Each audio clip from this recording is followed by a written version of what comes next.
Hey, what's up, rock stars? What's up, everybody? So I decided to do a video in my house today, only because I don't feel like moving the cars around and all of that, trying to get the studio out of the garage. So you guys are getting me not only au naturel, but you guys are getting me on location. I'm in my bedroom, as you guys can see, and I'm trying to strategically keep this so you don't see the junk in my bedroom. Anyway, you guys wanted me to do a review on the Clark Sisters movie. And I had told you guys that I hadn't planned on reviewing it. Some things I like to just watch to enjoy. Anybody that reviews shows will tell you that you've got to watch it with a different eye when you're trying to review it or when you're trying to talk to people and give your opinion on something. So when my husband and I watched it Saturday night, it was strictly just to enjoy it and have some memories of somebody coming in the door. Or is that Blue walking down the hallway? And just having memories of my experiences with those songs and the Clark sisters and everything growing up. So a lot of people have been asking me, you guys know how I am. If I don't really have it in my plan, it's just not going to happen.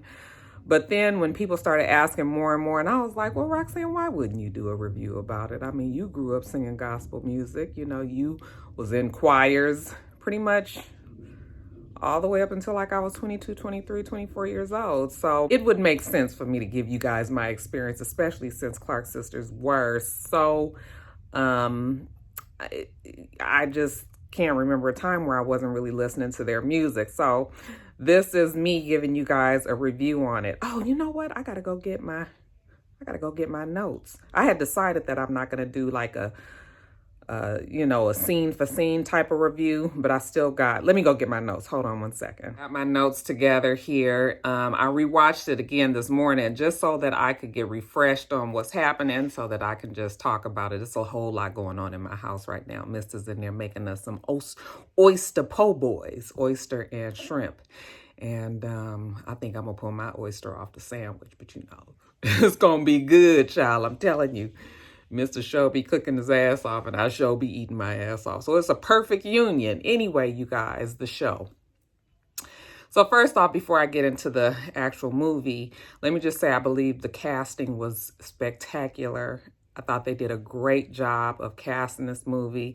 Everybody is singing the praises of Ingenue. I mean, she was perfect in the role as Dr. Maddie Moss Clark. And if I don't hear about nominations, see, the bad thing about it is when these shows come out, these movies come out right after the nominations or the award shows had happened, a lot of times they've slipped through the cracks, but her name definitely needs to be up in them nomination books.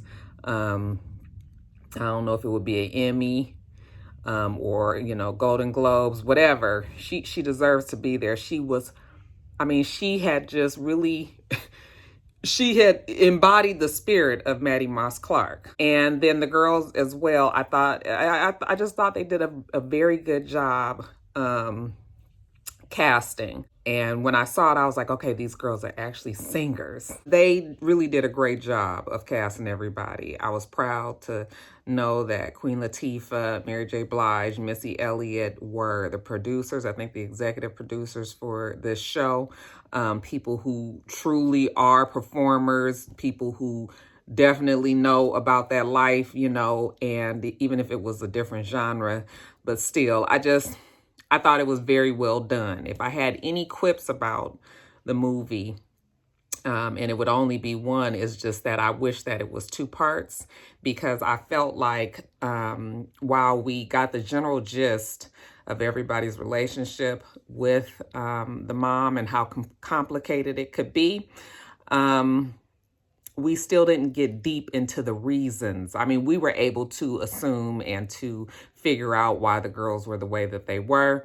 But honestly, we could have gone a lot deeper, because the show, because they were trying to get everything in, it didn't just jump a couple of months or something. It jumped years. And next thing you know, it was this. And the next thing you know, it was 5 years later and all of that. So that was my only real quip. But other than that, I thought the movie was excellent and probably the best that I have seen on Lifetime. I think they even said that Lifetime, this was the best that a Lifetime movie had done in 5 years, and I don't even know what that movie would have been 5 years ago. I got to think back to what it could have been, but excellent. Okay. And I didn't have high hopes because Lifetime can give us some mess every single time. When they were showing the commercials of all of the different shows coming up and they showed the salt and pepper, I was like, now who? I'm up here excited about how they cast this movie. Who cast that salt and pepper movie? Definitely not Queen Latifah, Mary J. Blige, and Missy Elliott. Them girls didn't even look nothing like them. They all looked the same, Anyway, you guys, we're not here to talk about salt and pepper. We're here to talk about the Clark Sisters movie. So you guys know that I grew up. Well, you may not know this, but my mom was the choir director. She played the piano and the organ at the church that we grew up in, which was Greater West Side Missionary Baptist Church. Okay, and it was a little, small, tiny church. I think probably all of my family, between my aunts and uncles and everybody, I think we were really the main people that went to that church, and probably on a good day, 40, 50 people. But just watching this movie brought back so many memories, you guys, because my mom, because she was the director and she played and I say director loosely because it was probably only about 5 or 6 of us in the choir. And that was only on days when we felt like, well, I always had to be there, of course, but when other people felt like being there. But just to hear Dr. Clark, practicing with the girls. I mean, that ding, ding, ding, ding, ding, this is your note. How many times that we have heard that over and over, or to be in a choir and actually singing the same verse or the same line over and over again. It sounds the same to you every time you do it, but to the director's ear, somebody is off. Okay. And when the movie opened and it was, the mom was trying to teach them their parts. Okay, so let's see. We had Karen, who was the sopranos? We had Karen and Niecy, they were the sopranos. We had Jackie and Dorinda, they were the altos. And then we had like Twinkie, who was kind of carrying the tenor note. Okay. Or you can maybe say first soprano, second soprano, and alto. Okay, since we're talking about all women. But anyway, what was so unique about the Clark sisters, and I think they did a great job in this movie of letting you know that they were really, I wouldn't say they were originators of that harmony and that 3-part sound, but they really like honed it for the gospel community because, what I realize now in the movie and what you didn't realize back then, because of course they didn't have social media and we didn't have as much access to artists of any genre back when I was young. The things that I found out in this movie, we had absolutely no idea because why would we know? That was their life and we weren't privy to it. But Dr. Clark was very adamant that she wanted the girls to have one sound. And that she wanted them to be able to hit that harmony.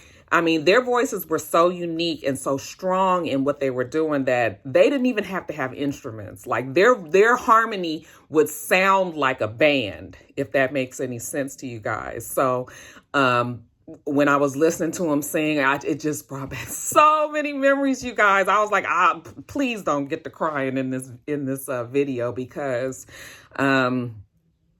it was just, listening to her break them up and trying to get them to understand what she was trying to do there.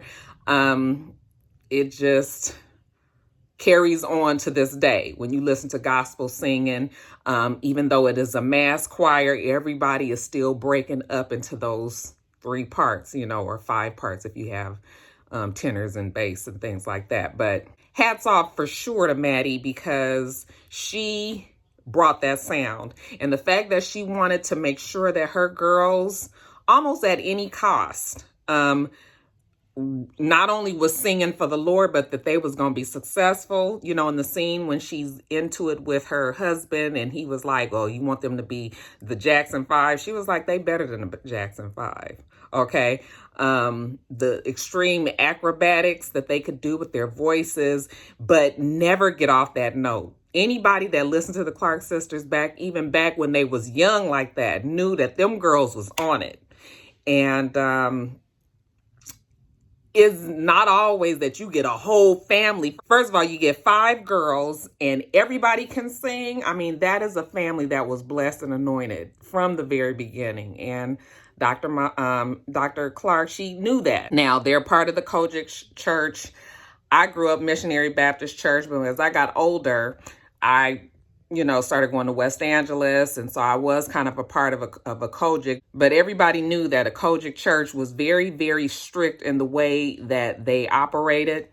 And I don't even think at one time the Kojic church would even allow a woman to be a part of, I mean, maybe the only thing that they could really be a part of was probably the music department, but because that was where Dr. Clark was from, that's what she grew up in probably, then that is what she also kept that extreme rule over her girls, because she was a part of that faith, and that's just all that she knew, okay? And of course, like a lot of families, or most families, if you got a big family of kids, somebody is going to rebel against that. Not everybody is going to go along with the grain, and we saw that Niecy was that one who just was not feeling mama like that, or at least feeling the church. So she felt like she needed to live her life. Didn't know that about them. Didn't know about Jackie not being the actual Clark sister, even though, the Clark, I guess the father, who was the preacher at the time, was the only one that she knew. But y'all see how fast Dr. Clark got rid of him when he put his hands on her, and Jackie said she had to leave. Okay. Mama was like, oh no, not my baby now. She's not going to choose her man, her husband, her pastor, whatever you want to call him. She's not about to choose him over her girls, and definitely not over spreading the gospel.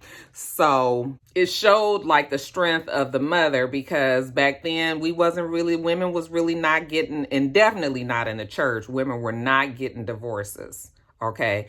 And for her to actually just kind of put him to the side, get a divorce, and tell Jackie that she wants her to still be around, then, okay, that right there lets you know that Dr. Clark was doing what Dr. Clark had to do. Now, what else I liked about the movie was the fact that the music was really well placed. And it just warmed my heart to hear, what I realized is a lot of people probably, like a lot of my younger rock stars, probably didn't know much about the Clark sisters, or know just how admired they were in the gospel community and the church community back in like the early 80s. Everything that they played in the movie, I loved. I loved it to death, man.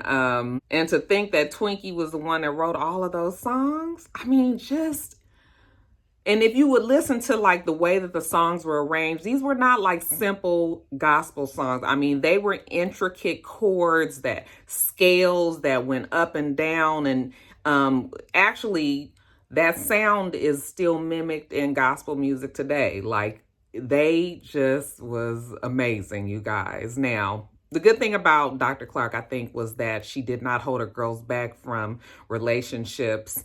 We saw that Jackie ended up getting married. We saw that Dorinda ended up getting engaged, and Karen ended up getting engaged. She did not hold them back from that. And I guess as the movie went on, we were able to see she did realize that she needed to let the certain ones, I guess, that she probably trusted the most, or trusted that was going to make the best decisions, she kind of let them live their lives, but you still was going to sing in this group. And the girls actually started to become successful. Okay, their first album charted at number 20, and they were starting to perform different places. Okay, getting caught up in the same mess that Black people to this day still get caught up in, where they weren't getting paid what they were worth, what they agreed on at different shows and all that. Okay, and even though Dr. Clark was not having it, all right, they still got taken advantage of out there on the road, but the message still had to get out there. All this is going on,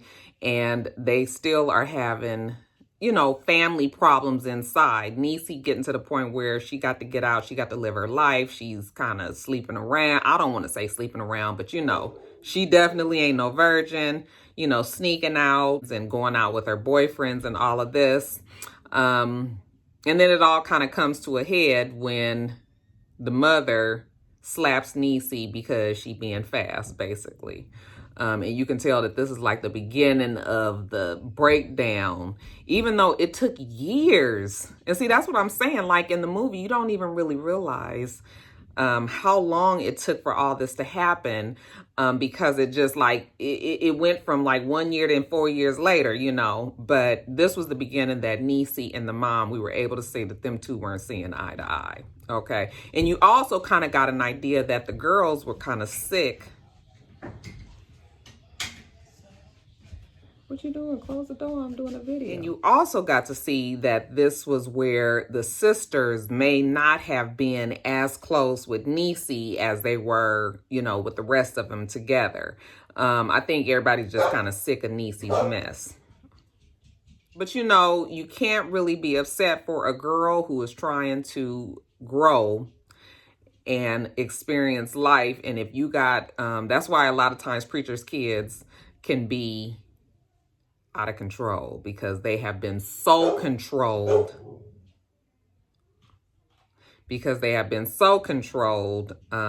For most of their life growing up, that when they get away, they really, really get away.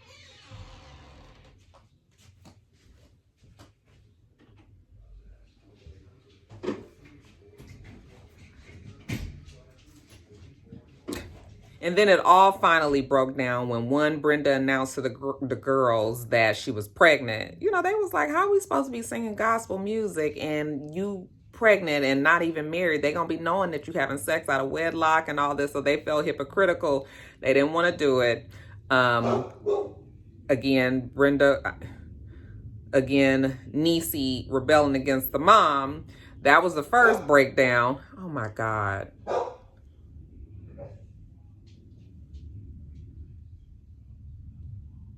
And then the second breakdown would be when Jada, can you put Blue in his cage?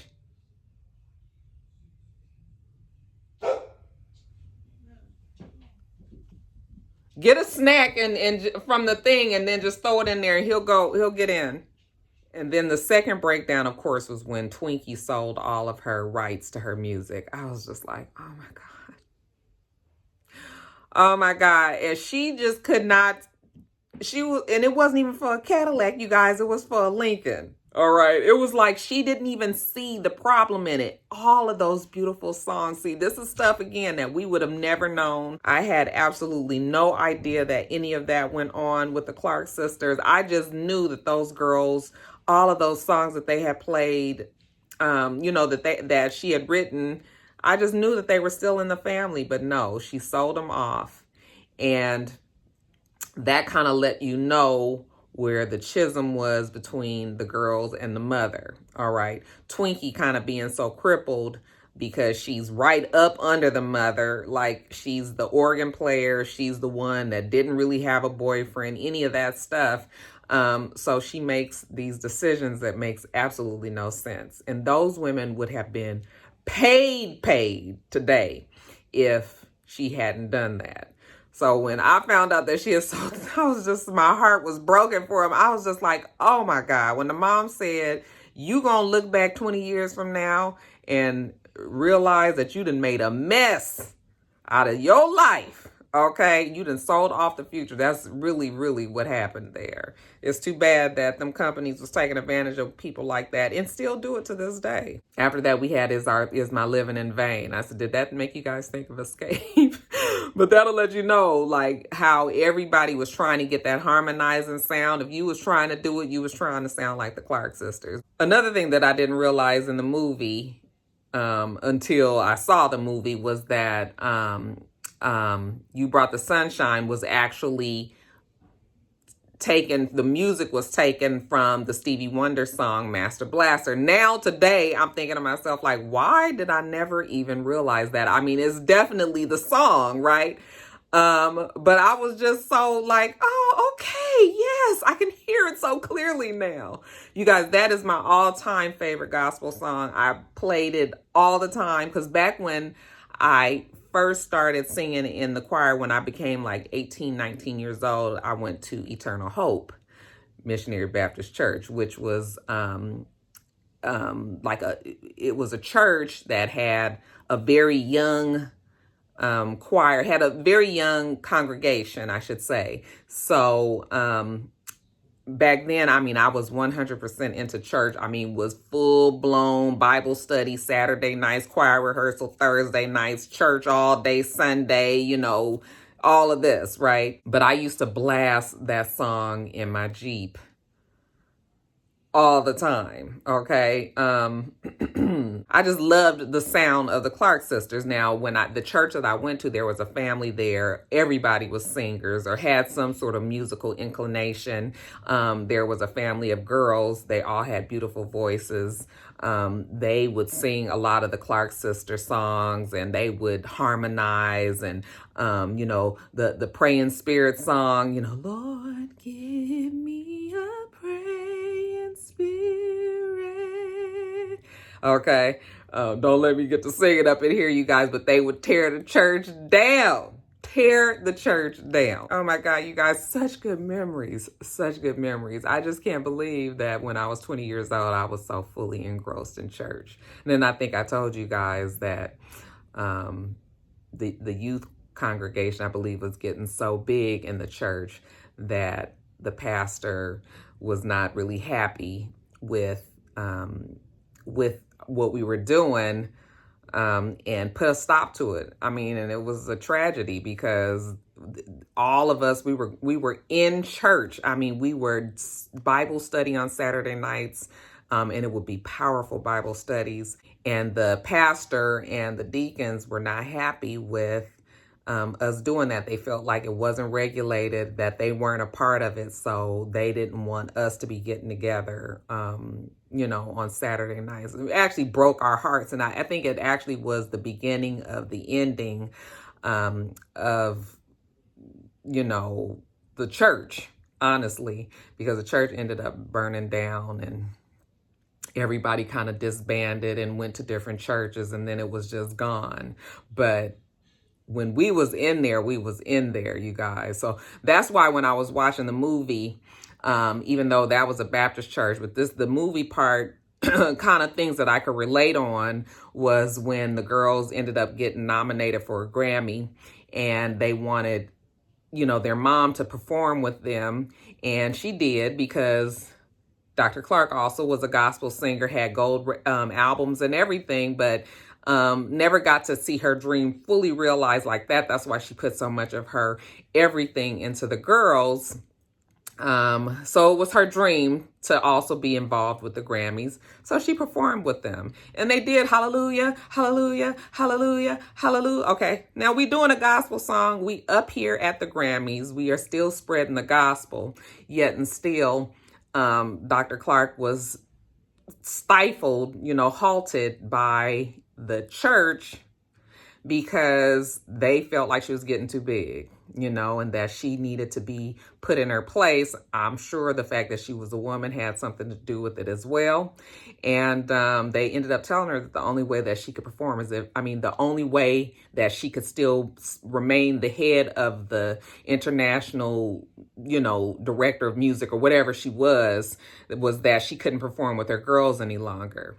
And it just reminded me of when I was in that church and they told us that we could, I mean, you guys, literally, it was like 40, 50. I mean, the Bible studies would be so big, and it would all be young kids. I mean, not young, but, you know, 25 and younger. The people that you wouldn't be seeing, just not, you know, a Saturday night, we could have been at a club. You know, we could have been out shaking our ass somewhere. Instead, we were at Bible study, excited to get to church on Sunday.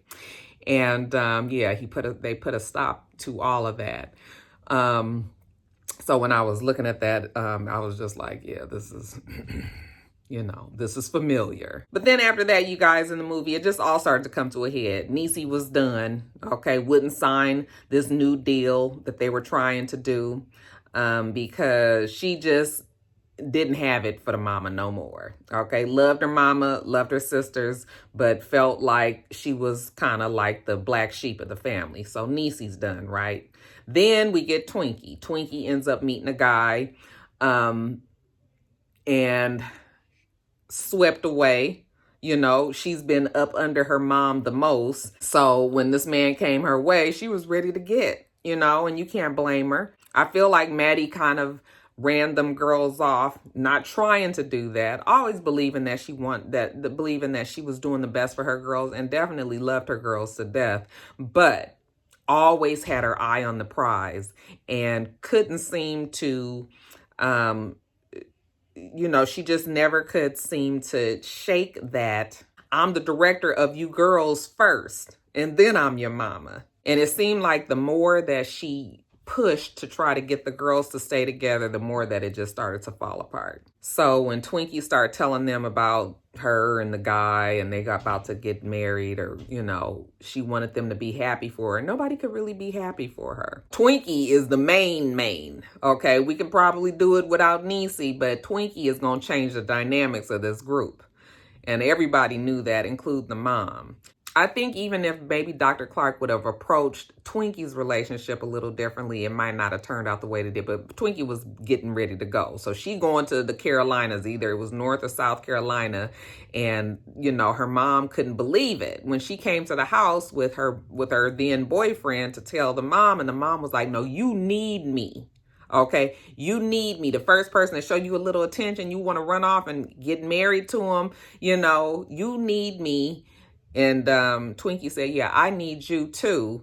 That's true. But you need an organ player. Okay, I need my mama. That's the difference. But when that man must have pushed that mama down, I said, wait a minute. Now that would have been enough for me to not go. And because it wasn't like it was an intentional push as far as I was concerned. And ain't no way you'd be pushing on my mama. Now she got a cane. That was another thing. I was like, well, when did she end up getting this cane and can't walk, But they had jumped around.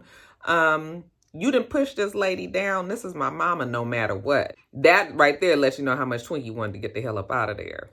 And that was unfortunate. So I think after Twinkie left, I think Dr. Clark just kind of gave up.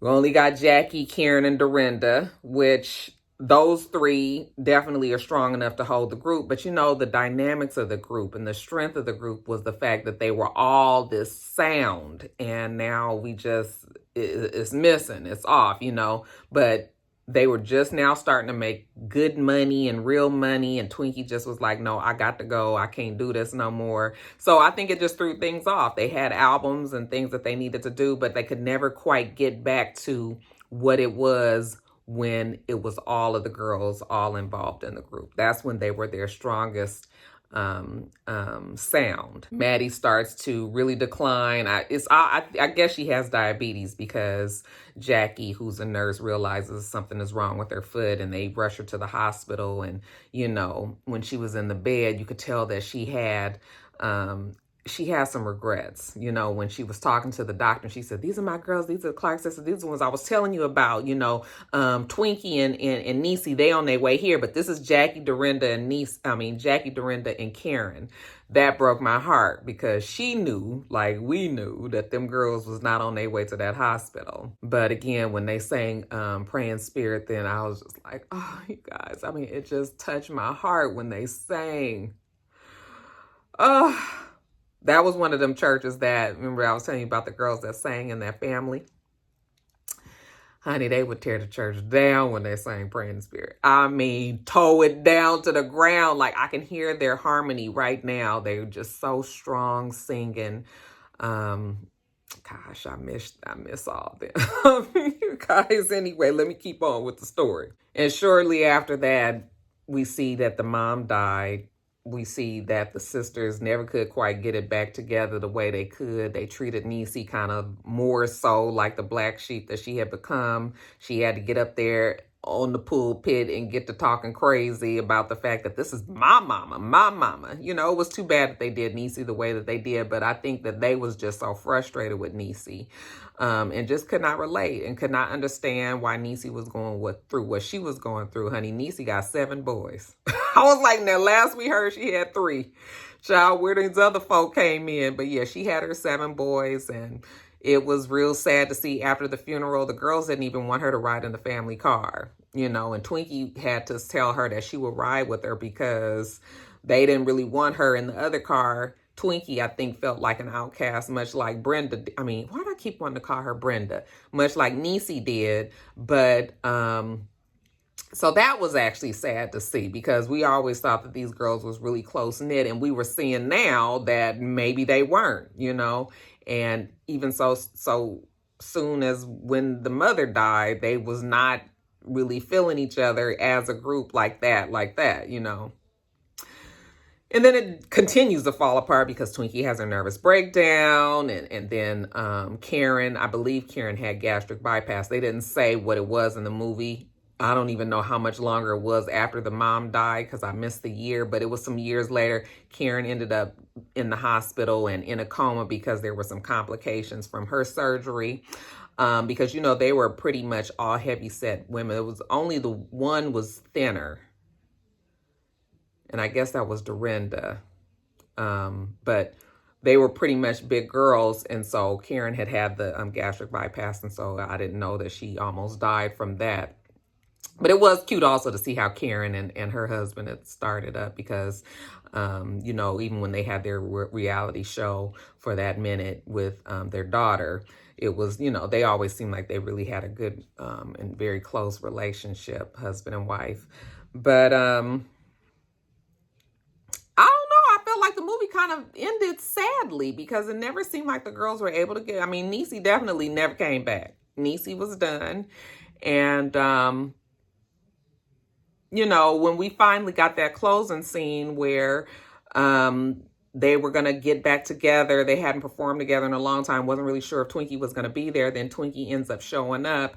And when they were singing, okay, so when the movie actually closed out, it was 4 of them up there, right? But then when it actually became the actual Clark sisters and we had the real Karen, Jackie, and Dorinda up there, there was no Twinkie. So I'm not quite sure what that meant. If Twinkie definitely is still out of the group or, you know, doing it. They did say what everybody was doing. And basically the girls all still sing. We still know that Karen went on to have a very successful solo career. Jackie was still a nurse. So that right there tell you that Jackie was not letting go of her true career. Even though she was still singing because she had to make some money and money that she could rely on, obviously. But, you know, Twinkie, they say that she still inspires people to this day, which I'm sure she does, and that she wrote over 250 gospel songs, you guys.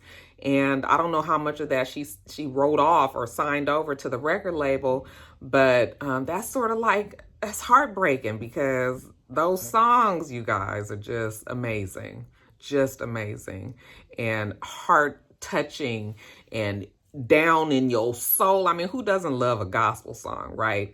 But certain gospel songs and just the arrangement of music always affects me differently or affects me more. And those Clark sister arrangements used to just be off the chain, you guys.